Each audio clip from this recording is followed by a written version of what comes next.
Bonjour, mon nom est Marc Proulx. Vous écoutez La pédagogie du cœur. Bienveillance et résilience au service de l'apprentissage.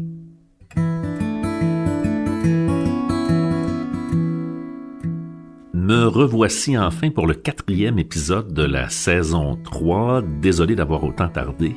Le début de l'année 2024 a été très occupé. J'ai déjà visité 3 écoles, j'en ai une 4e à l'agenda la semaine prochaine, mais je vais certainement pas m'en plaindre. C'est toujours un plaisir d'aller discuter pédagogie et apprentissage avec une équipe école. Pour ce nouvel épisode, je me suis intéressé au parcours de formation du personnel enseignant. J'ai donc discuté avec 2 personnes qui vivent des réalités complètement différentes, mais qui ont en commun un amour de leur métier et une passion pour celui-ci. Laure Sylvestre termine le programme d'éducation préscolaire et enseignement primaire de l'Université Laval.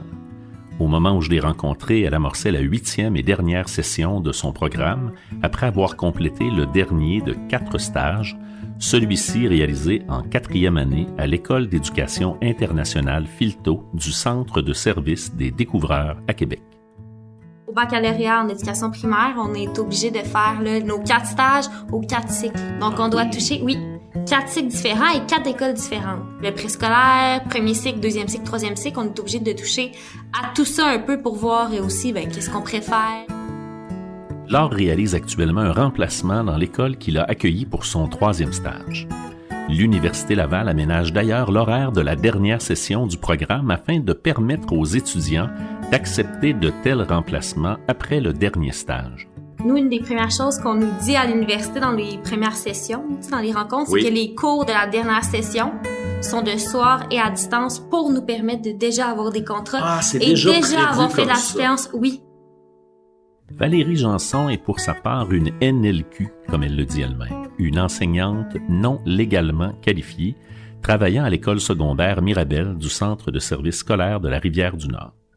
Mère de 3 enfants, en couple avec un conjoint qui a lui aussi 3 enfants de son côté, elle a eu tout un parcours avant de décider de répondre à l'appel à l'aide des différents centres de services scolaires en pleine pénurie de main-d'œuvre.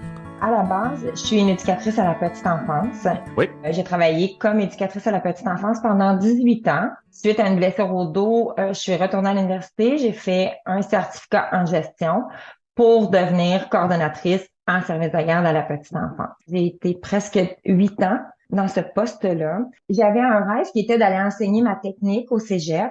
Toutefois, vu le nombre restreint d'éducatrices qui viennent se former, on n'a pas besoin d'enseignants. Donc, mon rêve d'enseignante a été un peu mis de côté. La pandémie a déstabilisé Valérie, on le comprend facilement, et après quelques moments plus difficiles, elle reprend des études universitaires en psychologie. Son certificat lui permet d'appliquer sur un poste de remplacement et elle obtient ainsi un premier contrat qui, d'abord prévu pour 1 mois, la conduira de février jusqu'à la fin de l'année scolaire. Là, étant pas qualifiée, j'ai pas accès au bassin, j'ai pas accès à la porte de l'emploi. Donc, je sais à un moment donné, à la fin de l'été, si mon école va m'offrir autre chose. Puis, j'ai adoré l'expérience d'être employée. C'est drôle à dire, mais là, ça faisait longtemps que j'étais coordonnatrice, directrice. Oui, bien sûr. Je ne vais pas avoir de lien avec les autres, impliquée syndicalement parce que c'est moi qui fais appliquer la convention collective.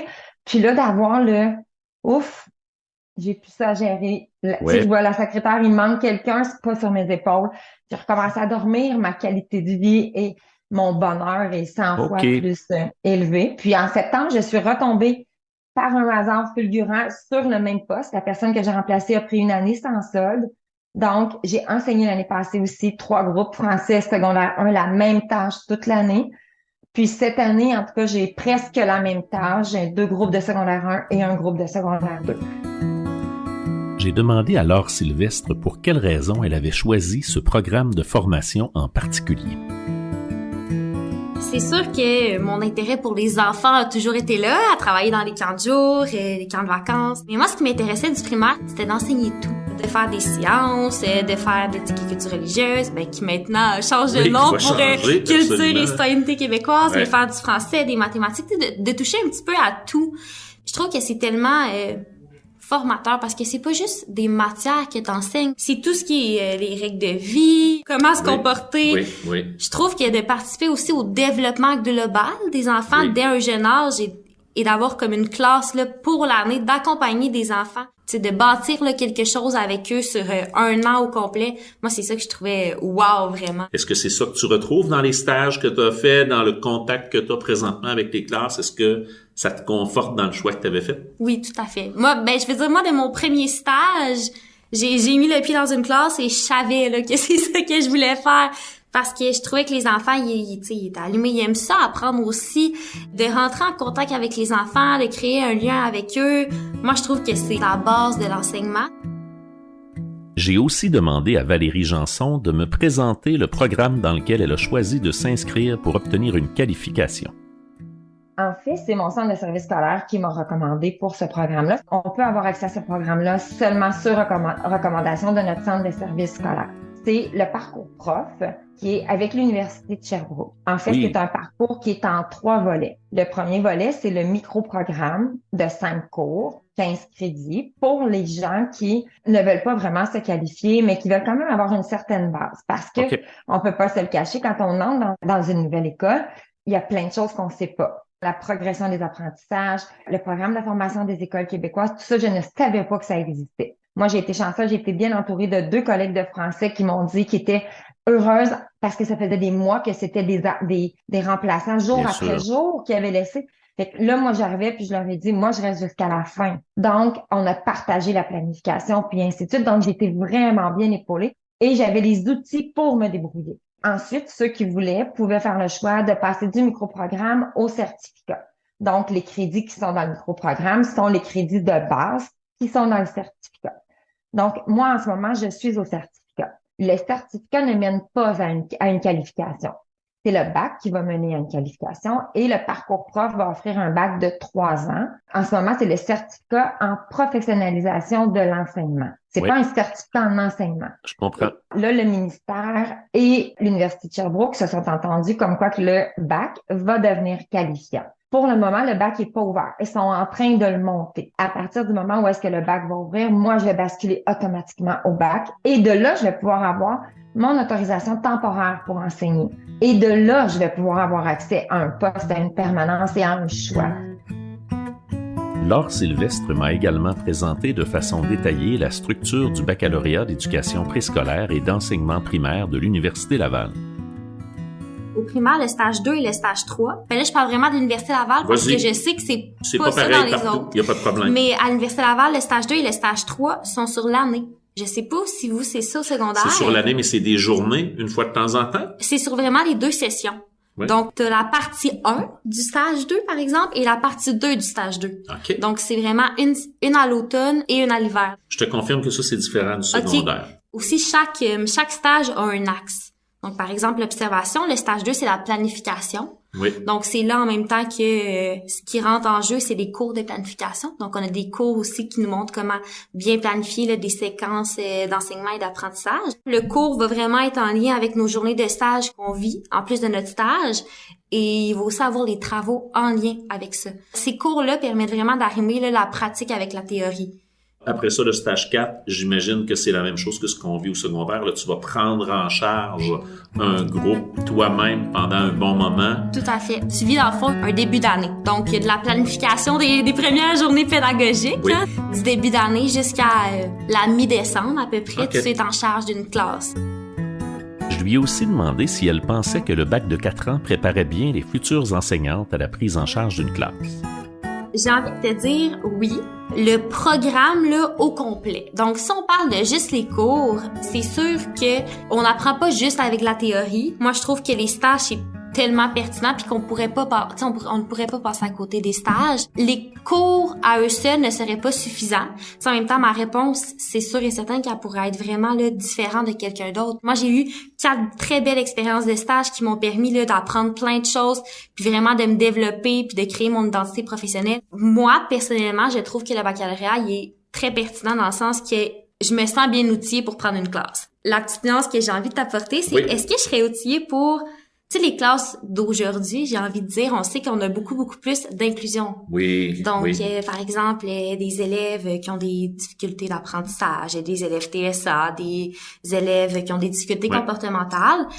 Ça, par contre, moi, je trouve qu'il y a une petite lacune à ce niveau-là. Dans notre baccalauréat, on a seulement un cours où qu'on apprend, comment intervenir auprès des élèves en difficulté de comportement.